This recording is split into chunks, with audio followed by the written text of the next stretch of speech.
ડીસાના કુપટ ગામથી 38 વર્ષ પહેલા ચોરાયેલો મુદ્દામાલ પોલીસે ગ્રામજનોને પરત કર્યો। વર્ષ 1988માં કુપટ ગામના શીતળા માતાજીના મંદિરમાં પૂજારીની હત્યા કરી ચોરી કરાઈ હતી।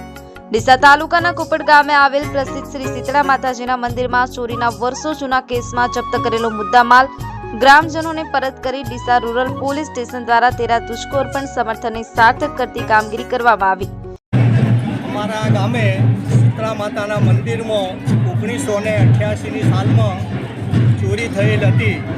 જે ચોરી પોલીસે પકડી લાવી છે અને 38 વર્ષે ચોરી પરત આવી છે અને ગામજનોએ વાજતે ગાજતે ચોરી માતાજીના ચરણે ધરાવેલી છે। કુપટ ગ્રામજનો દ્વારા માતાજીના ચોરાયેલા દાગીના પરત મળતા ગ્રામજનોએ દાગીના વધાવી લઈ ગામમાં શોભાયાત્રા કાઢી મંદિરમાં માતાજીને અર્પણ કરાયા।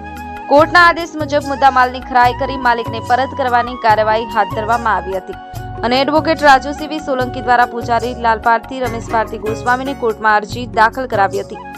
કુપટ ગામમાં શીતળા માતાજીના મંદિરમાં 1988ના અંદર ચોરી થયેલી હતી અને એ ચોરીના અનુસંધાને પોલીસે કામગીરી કરી ચોરોને પકડી પાડેલા અને તે અનુસંધાને જે મંદિરમાં જે સોના ચાંદીના દાગીના જે ચોરણ હતા એ રિકવર કરેલા અને એના અનુસંધાને ગામ વતી લાલ ભારતી ગોસ્વામી પૂજારી જેમને નામદાર કોર્ટમાં અરજી દાખલ કરેલી દાગીના મેળવવા માટે અને તે અરજીને હું રાજુસિંહ સોલંકી એડવોકેટ નામદાર કોર્ટમાં રજૂઆત કરી અને તે મુદ્દામાલનો નામદાર કોર્ટે અરજદારને મુદ્દામાલ સોંપવાનો ઓર્ડર કરેલો।